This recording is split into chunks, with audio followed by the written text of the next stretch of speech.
شیخ الحدیث حضرت مولانا زکریا رحمت اللہ علیہ نے اپنی آپ بیتی دے اندر اے وظیفہ لکھے ہے کہ جیڑا بندہ 41 دن 41 دفعہ سورۃ الفاتحہ نو ایک متعین جگہ تے بیٹھ کے باوضو خشوع و خضوع رحمت دی جستجو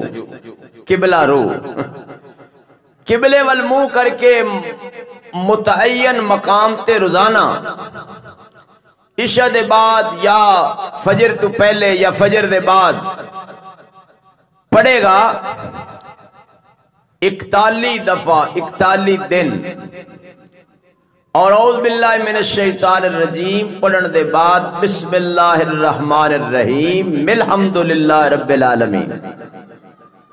الرحیم دی میم الحمد نال ملا کے پڑھے گا 41 دن دے بعد اللہ پاک اس نو سورہ فاتحہ دا عامل بنا دے گا جس بخار والے نو کھانسی والے نو پیٹ درد والے نو نزلے زکام والے نو دم کرے گا اللہ پاک سورہ فاتحہ دے عامل ہون دی برکت نال اس نو شفا عطا فرمائے گا